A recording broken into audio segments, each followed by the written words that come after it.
Hello student, I am Dr. Shivali Verma, Associate Professor Physics in Basic Science Department. Today's our topic is Michelson interferometer. What is Michelson interferometer? Michelson interferometer produces the interference pattern by the splitting of light on the basis of its intensity. Each part is made to travel a different path and brought back together where they interfere according to their paths and then difference. Okay, Michelson interferometer actual में क्या करता है? ये light को intensity के आधार पर divide कर देता है। जब इस पे एक लाइट रे इंसिडेंट होती है तो वो दो नई लाइटें प्रोड्यूस करती है। Michelson interferometer thin film interference पर काम करता है। ओके, जैसे कि थिन फिल्म इंटरफेरेंस में होता है कि जब किसी लाइट रे आप एक फिल्म के ऊपर इंसिडेंट कराते हैं तो वहां पर लाइट रे का कुछ पार्ट जो है वो रिफ्लेक्ट हो जाता है और कुछ पार्ट जो है वो अंदर क्या हो जाता है, ट्रांसमिट हो जाता है। और ये ट्रांसमिटेड पार्ट जब लेयर के इन फिल्म लेयर के सेकेंड लेयर पे या कहें कि लोअर लेवल पर आके इंसिडेंट होता है तो वो यहाँ से क्या होता है, ये फिर रिफ्लेक्ट होता है और क्या हो जाता है, कुछ पार्ट उसका बाहर ट्रांसमिट हो जाता है। अब ये जो रिफ्लेक्टेड रे है इस ये जब इस पॉइंट पर आके गिरती है, इस पॉइंट को आप चाहें तो कोई भी नाम दे सकते हैं। सपोज दैट मैं नाम दे रही हूँ इस ई पॉइंट पे जब लाइट रे आके गिरती है यहाँ से फिर कुछ पार्ट बाहर ट्रांसमिट हो जाता है और कुछ पार्ट अंदर क्या हो जाता है, रिफ्लेक्ट हो जाता है। तो ये जो आपके पास में दो रिफ्लेक्टेड रे आई हैं, एक जो कि डायरेक्ट रिफ्लेक्ट हुई है, एक जो कि अंदर पहले थिन फिल्म में आई है, उसके बाद थिन फिल्म की लोअर लेवल से रिफ्लेक्ट होके बाहर ट्रांसमिट हुई है। ये दोनों दो लाइट रेज जो हैं एक कोहेरेंट सोर्स प्रोड्यूस करती हैं और ये कोहेरेंट सपोज कर लीजिए क्या है, S1 है और S2 है। और इस तरह का जब लाइट रे प्रोड्यूस होती हैं तो ये एक मेन लाइट सोर्स S के इंटेंसिटी डिवीजन से प्रोड्यूस होती है। तो इन दोनों लाइट में फिर क्या होता है, इंटरफेरेंस होता है और हमें डार्क और ब्राइट मिलती है। तो इस तरह की लाइट रे प्रोड्यूस करने का काम कौन करता है, माइकलसन इंटरफेरोमीटर करता है। तो माइकलसन इंटरफेरोमीटर लाइट रे को दो पार्ट में स्प्लिट कराता है और उनके बीच में क्या कराता है, इंटरफेरेंस सेपरेट कराता है। ओके, अब माइकलसन इंटरफेरोमीटर किस तरह का डिवाइस है, कैसे कंसिस्ट होता है, उसके बारे में हम देख लेते हैं। ठीक है, so now the next thing is construction of Michelson interferometer. So Michelson interferometer is consist by the two plane mirrors. ठीक है, दो प्लेन मिरर होते हैं, उनसे ये कंसिस्ट होता है, ये इसके मेन एलिमेंट्स होते हैं। ये दोनों मिरर्स जो होते हैं वो पूरी तरह से सिल्वर 100% सिल्वर पॉलिश्ड होते हैं। इसमें एक मिरर M1 जो होता है उसके पीछे स्क्रूज होते हैं जिससे इसको आप एडजस्ट कर सकते हैं, मूव करा सकते हैं। दूसरा मिरर M2 होता है, वो फ्लैट मूव नहीं होता, वो फिक्स्ड होता है। ठीक है, ये दोनों मिरर एक दूसरे से 90 डिग्री पे माउंटेड होते हैं। 90 डिग्री पे माउंटेड होने का मतलब है कि एक मिरर को अगर आपने M1 को इस तरीके से लगाया है तो इसके जस्ट 90 डिग्री पर आप क्या लगाते हैं, दूसरा मिरर लगाते हैं M2। ठीक, तो एक दूसरे से कितने डिग्री पे लगे रहते हैं, 90 डिग्री पे लगे रहते हैं। मिरर M2 के सामने एक सोर्स रखा जाता है, ये व्हाइट लाइट सोर्स भी हो सकता है और मोनोक्रोमेटिक सोर्स भी हो सकता है। ठीक है, तो ये दोनों मिरर्स जो हैं इसमें से एक को हमने ओवल बना दिया है और एक को क्या बनाते हैं, फिक्स बनाते हैं। नेक्स्ट देखते हैं, इन दोनों मिरर्स के सामने, इन दोनों मिरर्स के बीच में हम क्या लगाते हैं, हम लगाते हैं प्लेट्स को। ठीक है। अब ग्लास प्लेट्स जो हैं वो कैसी होती हैं, इस बात पे हम लोग ध्यान देते हैं। तो यहाँ दो ग्लास प्लेट्स हैं, एक G1 कहलाती है, एक क्या कहलाती है, C कहलाती है। G ग्लास प्लेट जो होती है वो स्प्लिटर कहलाती है, G is known as a ये बीम स्प्लिटर कहलाती है। और C ग्लास प्लेट जो है वो कंपनसेटर कहलाती है। तो अब इसमें G कौन सी है और C कौन सी है ये देख लेते हैं। तो G ग्लास प्लेट ये वाली है और C ग्लास प्लेट ये वाली है। ठीक है। अब ये दोनों ग्लास प्लेट की क्या खासियत है, ये दोनों ग्लास प्लेट्स की विड्थ एक समान होती है। इन दोनों ग्लास प्लेट को हम माउंट करते हैं 145 डिग्री पर विथ रिस्पेक्ट टू M2, यानी M2 के रिस्पेक्ट में 45 डिग्री के कोण पर ये G1, G और C ग्लास प्लेट्स आपस में क्या होती हैं, झुकी हुई रहती हैं। G ग्लास प्लेट को फिर मैंने बताया कि वो कहलाती है बीम स्प्लिटर और C ग्लास प्लेट कहलाती है कंपनसेटर। G ग्लास प्लेट का G ग्लास का वो वाला पार्ट जो कि C ग्लास की तरफ झुका हुआ है वो पार्शली सिल्वर होता है, यानी यहाँ अंदर हम हल्की सी क्या करते हैं, पार्शली सिल्वर बना देते हैं। आप देख पा रहे होंगे ये मैंने शेडेड पार्ट बनाया है, ये शेडेड पार्ट एक्चुअल में पार्शली क्या है, सिल्वर होता है, जो कि किसकी तरफ है, C ग्लास प्लेट की तरफ झुका हुआ है। ओके, यानी इसमें से लाइट रिफ्लेक्ट भी हो सकती है और लाइट क्या हो सकती है, ट्रांसमिट भी हो सकती है।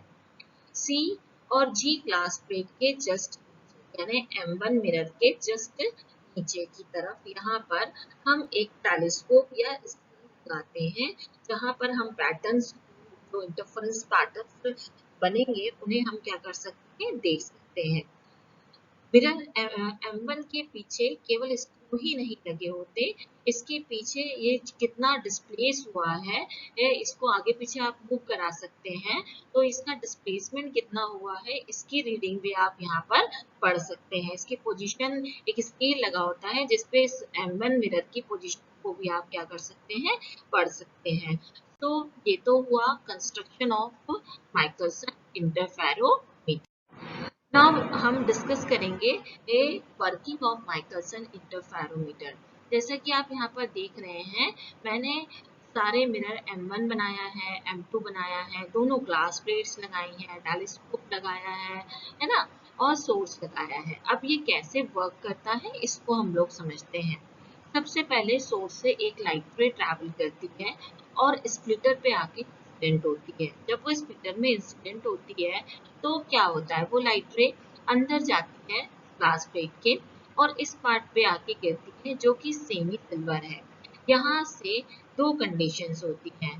पहला तो ये कि लाइट रे ट्रांसमिट हो जाती है क्योंकि सेमी सिल्वर है, और ट्रांसमिट होके वो कंपनसेटर से गुजरती हुई कहाँ पहुंच जाती है, मिरर M2 की ओर पहुंच जाती है। उसके बाद मिरर M2 उसको रिफ्लेक्ट करता है और रिफ्लेक्ट करने से वापस M2 मिरर से होती हुई वो स्प्लिटर पे आके इंसिडेंट होती है। ग्लास प्लेट C जो आपकी कंपनसेटिंग प्लेट है उससे क्रॉस होते हुए कहाँ पर आके इंसिडेंट होती है, वापस G ग्लास प्लेट पर इंसिडेंट होती है। अब क्योंकि ये इसका पार्शली रिफ्लेक्टेड एरिया है या सरफेस है, तो फिर यहाँ से लाइट रे जो है क्या हो जाती है, रिफ्लेक्ट हो जाती है टुवर्ड्स दी टेलीस्कोप। हम यहाँ पर केवल उन लाइट रेज के बारे में बात करेंगे जिससे कि इंटरफेरेंस पैटर्न जनरेट होता है। उन लाइट रेज को छोड़ देंगे जिनसे इंटरफेरेंस पैटर्न जनरेट नहीं होते, क्योंकि आप यही कहेंगे कि मैडम यहाँ पर तो ये सेमी ट्रांसपेरेंट मिरर है तो कुछ पार्ट जो है वो बाहर ट्रांसमिट भी होना चाहिए, तो होगा पर वो मेरे काम का नहीं है क्योंकि उससे मुझे फिनोमेना दिखाई नहीं देगा। तो नेक्स्ट आगे बढ़ते हैं, क्योंकि ये एक है तो अभी इसने केवल क्या पढ़ा है, एक लाइट रे को जनरेट कराया है। अब हम दूसरी लाइट रे कहाँ से जनरेट होती है ये देखते हैं।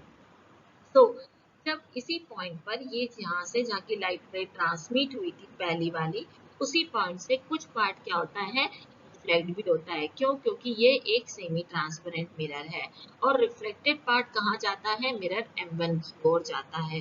फिर वो M1 मिरर से रिफ्लेक्ट होता है और रिफ्लेक्ट होते हुए वापस G1 से गुजरता हुई ये लाइट रे कहाँ पहुंच जाती है, टेलीस्कोप में पहुंच जाती है।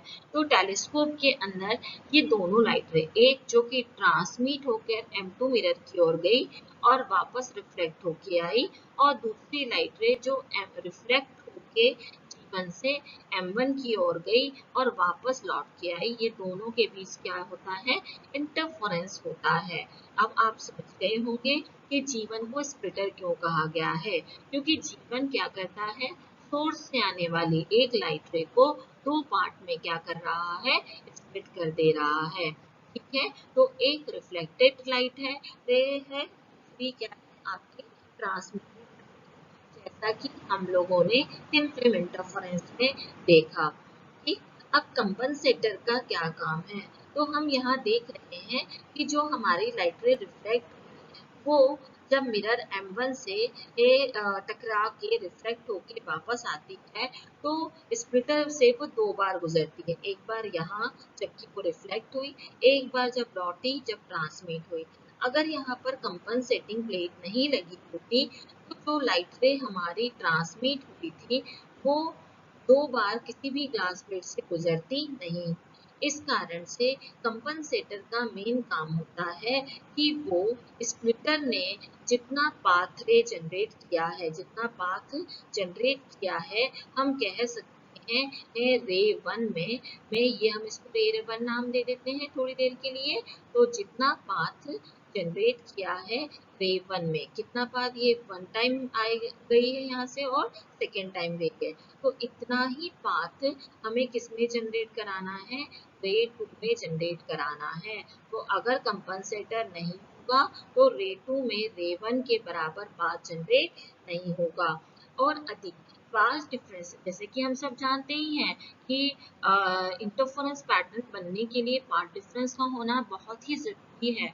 पर अगर पाथ डिफरेंस जो है ज्यादा होता है तो मोनोक्रोमेटिक लाइट सोर्स के टाइम पे तो कोई प्रॉब्लम नहीं आती, बट अगर पाथ डिफरेंस बहुत ज्यादा होगा व्हाइट लाइट के कंडीशन में, तब यहाँ पर हमें व्हाइट लाइट जो फ्रिंजेस दिखाई देंगी वो कलर दिखाई देंगी, व्हाइट फ्रिंजेस नहीं दिखाई देंगी।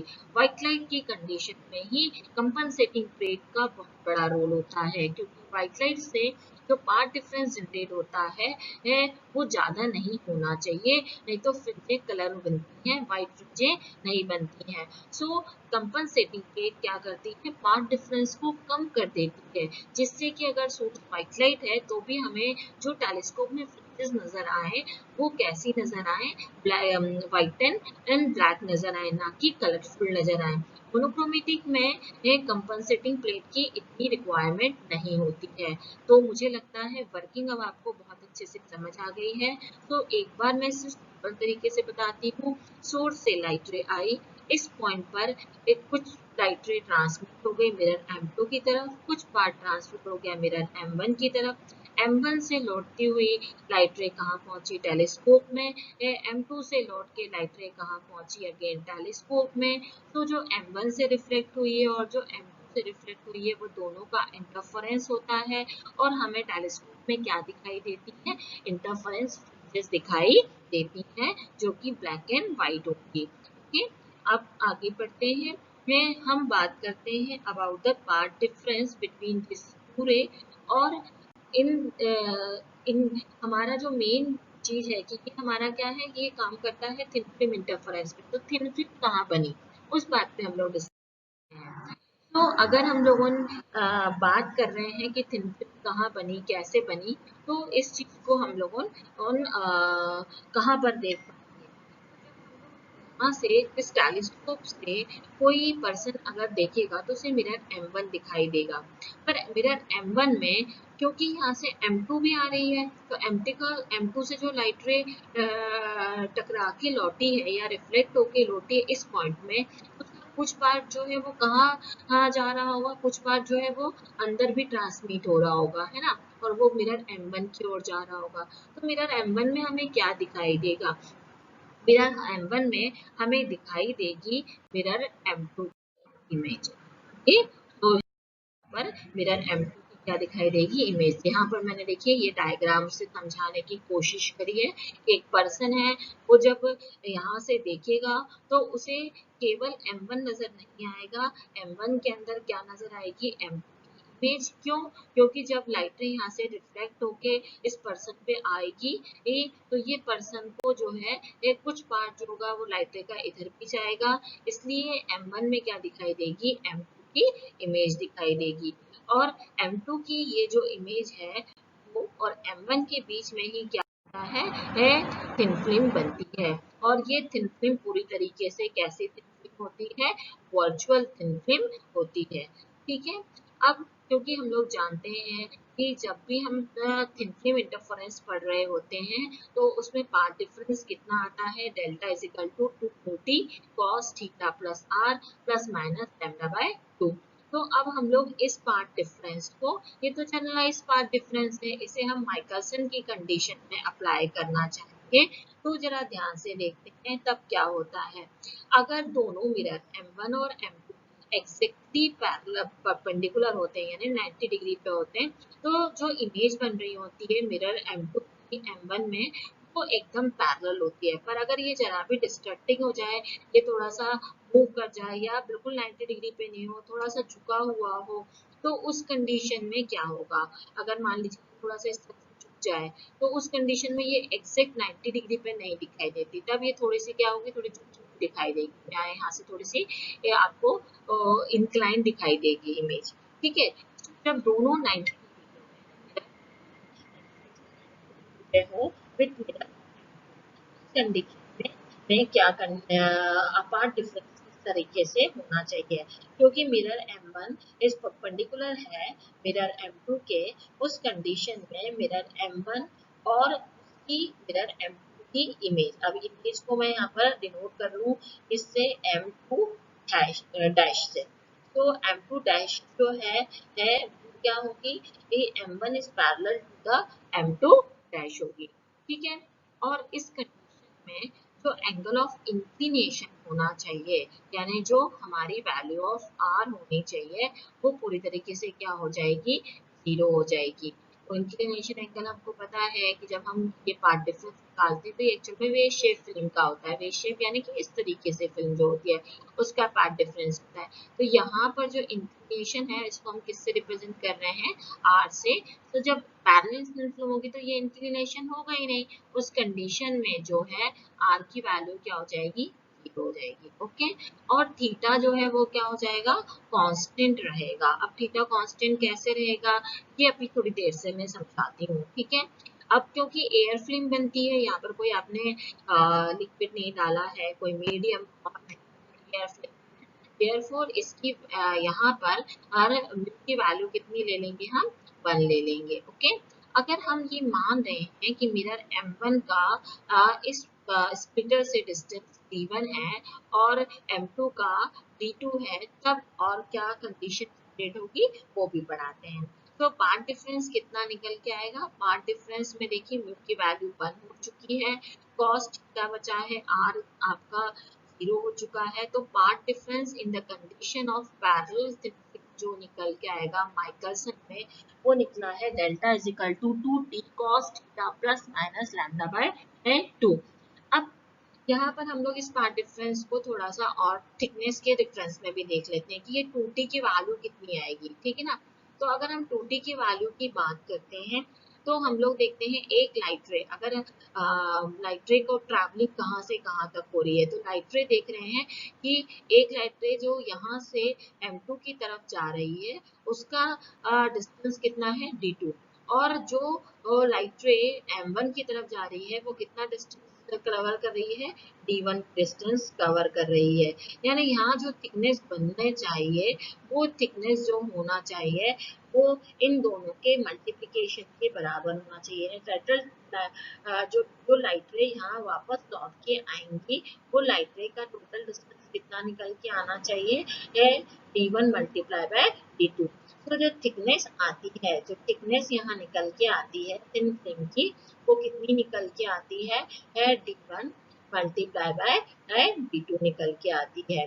ठीक है, क्योंकि यहाँ लाइट रे जो है डी इतना डिस्टेंस पहले उसने D2 ट्रैवल करके वापस लौटी, D1 ट्रैवल करके कहाँ लौटी, वापस लौटी, तो टोटल उसने कितना उसके बीच में डिस्टेंस बनेगा इन दोनों मिरर्स के और उसकी मिरर टू इमेज के बीच में, वो बनेगा D1 multiply by D2 difference. और अगर ये दोनों आपस में बराबर हो जाते हैं तो उस कंडीशन में कितना बनेगा D। तो हमारे पास पार्ट डिफरेंस कितना निकला, delta 2D cos of theta. अब क्वेश्चन उठता है कि ये लैम्डा बाय 2 आपने क्यों हटा दिया। तो लैम्डा बाय 2 हटाने का कारण है स्टोक्स लॉ।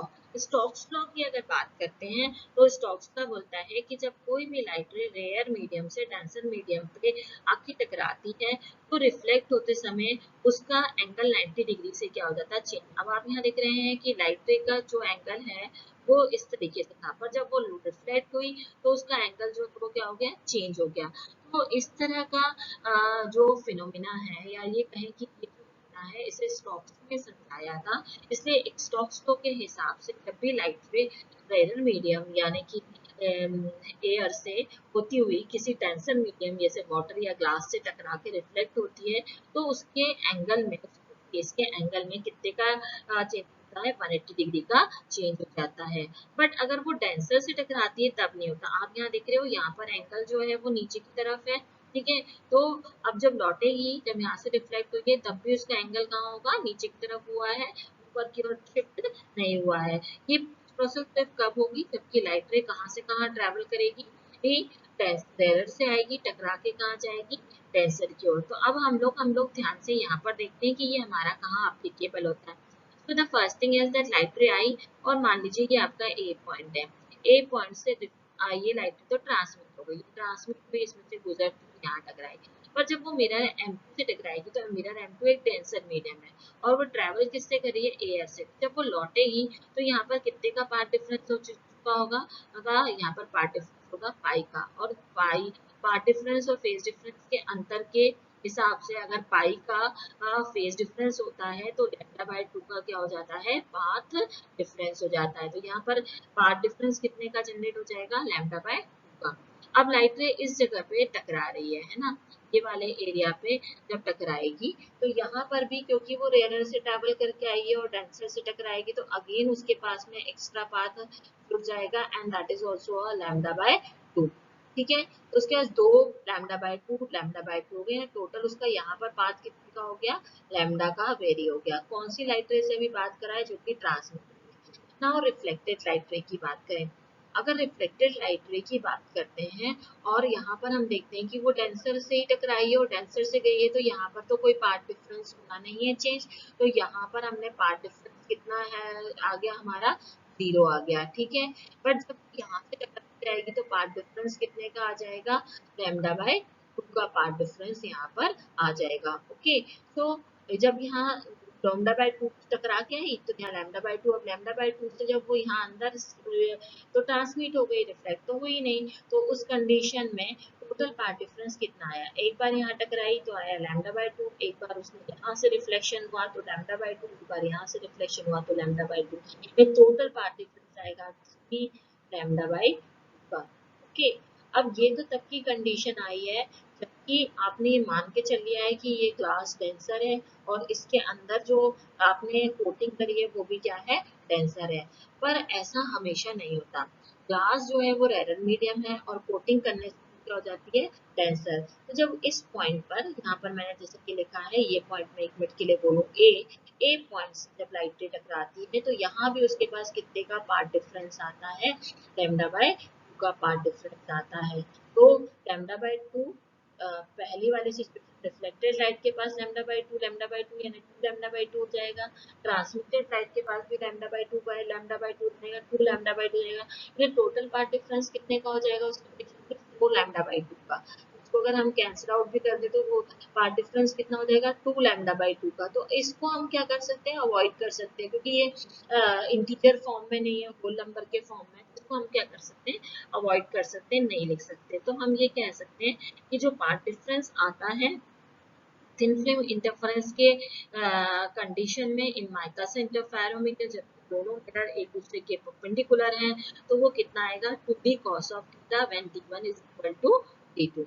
ठीक है, तो ये तो हो गया about about when the mirrors are at 90 degree. Okay, जब मिरर 90 डिग्री पे होते हैं तो क्या, जब मिरर 90 डिग्री पे होते हैं तो बनने वाली फ्रिंजें क्या होती हैं, सर्कुलर फ्रिंजें होती हैं।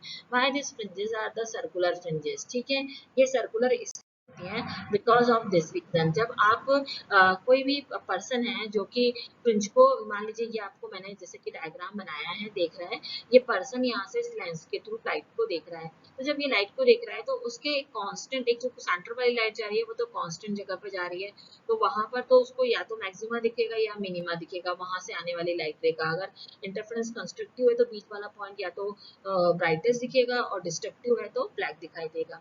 पर जो लाइट रे टकराई लोअर, जैसे कि मैंने बताया M1 और M2 की इमेज के बीच की बात होती है, जब यहाँ से टकरा के वापस गिरी, अगर इसे एक्सटेंडेड करें तो हम देख रहे हैं कि यहाँ पर कहीं पर एक उसका ड्रॉप बनेगा। ऐसी दूसरी लाइट रे जो है वो टकरा के जो है M2 से टकरा के, अब अभी देखिए एक तो M1 से टकरा के गई, अब दूसरी लाइट रे को हमने कहाँ से टकरा दिया, M2 से टकरा के गई। तो उस कंडीशन में जो एंगल ऑफ थीटा बनता है, जो या हम यहाँ पर देख लें कि उस कंडीशन में जो एंगल ऑफ थीटा बनता है वो इस पॉइंट के लिए भी कांस्टेंट होगा और इस पॉइंट के लिए भी कांस्टेंट होगा। इसी तरह से जो लाइट रे यहाँ गिरेगी उसके लिए भी कांस्टेंट होगा, जो इधर गिरेगी उसके लिए भी कांस्टेंट होगा। तो इस कांस्टेंट पॉइंट के, इस बीच वाले पॉइंट के चारों तरफ जो बनने वाला एंगल होगा वो क्या होगा, कांस्टेंट होगा। इसलिए पर्सन को वो सारे रे पॉइंट्स जहाँ पर कि थीटा एंगल की वैल्यू कांस्टेंट, लाइट नजर आएंगे या डार्क नजर आएंगे डिपेंडिंग अपॉन द इंटरफेरेंस। तो उस कंडीशन में वो सारे पॉइंट एक ही लोकस को फॉलो करेंगे और एक कांस्टेंट पॉइंट से कुछ डिस्टेंस पे होंगे। देयरफॉर यहाँ पर बनने वाली जो फ्रिंजों का अगर हम पाथ को कैलकुलेट करें तो वो कैसा दिखाई देगा, सर्कुलर दिखाई देगा। अच्छा, यहाँ मैंने और अच्छे से समझाया है कि 2D पार्ट डिफरेंस कैसे आता है या 2D थिकनेस जो है वो कैसे आती है। जैसा कि आप सभी जानते हैं कि जब भी सोर्स के सामने हम मिरर रखते हैं तो मिरर के पीछे उसकी इमेज उतने ही डिस्टेंस पे बनती है जितने डिस्टेंस पे क्या होता है, सोर्स होता है। तो ठीक है, तो उसके जस्ट डबल पे बनती है। तो अगर यहाँ पर उसको समझते हैं कि हमने मिरर M1 और M2 के बीच की बात करी, मान लीजिए मिरर M1 और M2 के बीच में टोटल डिस्टेंस कितना था, D का है, क्योंकि D1 मल्टीप्लाई बाय D2 लिखा है तो टोटल डिस्टेंस कितना आया, D का आया। तो इसका मतलब है S से लेके A तक की दूरी, यदि माइनस S से लेके B तक की दूरी यानी SA माइनस SB निकालेंगे तो कितना आएगा, D निकल के आएगा। ठीक है, हमने पहले ही मान लिया है कि इनके M1 और M2 इमेज के बीच का थिकनेस कितनी है, D थिकनेस है। ठीक है, अब हम देखते हैं कि जो हमारा SA है, SA SA SA जितने डिस्टेंस पे बना है, क्योंकि मिरर से सोर्स की जितना डिस्टेंस होता है उतना ही उसके पीछे इमेज का होता है, इसलिए हम यहाँ पर बात कर रहे हैं कि SA जितना डिस्टेंस पे होगा, AA उसका डिस्टेंस किसके बराबर होगा, A डैश के। क्यों, क्योंकि A डैश क्या है, इमेज है। ठीक है, इसी तरीके से हम B डैश की बात करते हैं। B डैश किसकी, B डैश कहाँ किसकी इमेज बन रही है, M2 डैश के कारण बनने वाली इमेज है। तो ये किसके बराबर होगी, SB के बराबर होगी। तो अब अगर हम डिफरेंस निकालना चाह रहे हैं, अब हमें ये जो हमने यहाँ पर इमेजेस बनी है इनके बीच में हमको क्या निकालना है, डिस्टेंस निकालना है। तो डिस्टेंस कैसे निकालेंगे, S B dash minus S A dash. तो एस बी डैश में एस को मैंने माइनस किया, तो उसको माइनस करेंगे कैसे, एस बी, देखो टोटल एस बी डैश कितना है, वो कितना है, S B plus B dash. ठीक है, ऐसे ऐसे को देखते हैं कितना है, एस ए है, S sorry S A dash कितना है, S A plus A dash. ठीक है, तो हमें पता है कि दोनों आपस में बराबर है, कौन, एस बी और बी डैश। तो यहाँ हो जाएगा 2SB, और इस तरह से SA और AA डैश आपस में बराबर है तो ये कितना हो जाएगा, 2SA। तो 2SB माइनस SA, और SB माइनस SA हमारे पास में कितना हमने सपोज किया था, D। टोटल कितना आ जाएगा का, जो दोनों के बीच में यहाँ जो वर्चुअल बनी है उनके बीच का टोटल डिस्टेंस कितना आ जाएगा। ओके, अब यहाँ पर अगर हम देखें तो ये हमारे पास में कितना है, अगर दोनों मिरर और उसकी इमेज के बीच डिस्टेंस है तो पीछे बनने वाली वर्चुअल थिंग के बीच में डिस्टेंस कितना आ जाता है, 2D आ जाता है। अब यहाँ से हम लोगों ने पार्ट डिफरेंस भी कैलकुलेट किया है और वो पार्ट डिफरेंस कितना आया है, 2D cos of theta. Okay, अब चीज चाहते हैं लोकलाइज फ्रिंजेस। अब लोकलाइज फ्रिंजेस कब बनती हैं?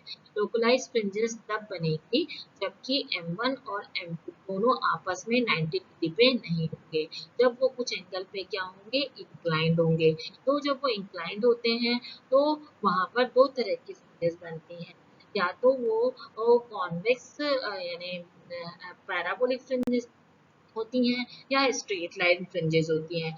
ये दोनों बात निर्भर करती है कि मिरर M1 की पोजीशन मिरर M2 के रिस्पेक्ट में क्या है। तो यहाँ पर हम ध्यान से देखते हैं, अगर M1 और M2 है ना, दोनों के दोनों अगर वो कुछ एंगल पे इंक्लाइन होंगे, ठीक है, तो उस कंडीशन में हमें इस तरह की पैराबोलिक फ्रिंजेस मिलेंगी। और वो जैसे कि अभी मैं एक मिनट थोड़ा सा यहाँ पर एक बना देती हूँ, प्रेस करके बताती हूँ कि अगर आपके पास में सपोज दैट M1 जो है वो तो आपने यहाँ पर रखा और उसके ऊपर मान लीजिए M2 की इमेज इस तरह से इंक्लाइन दिखाई दी, क्योंकि वो 90 डिग्री पे नहीं है तो M2 की इमेज क्या नजर आएगी, इंक्लाइन नजर आएगी।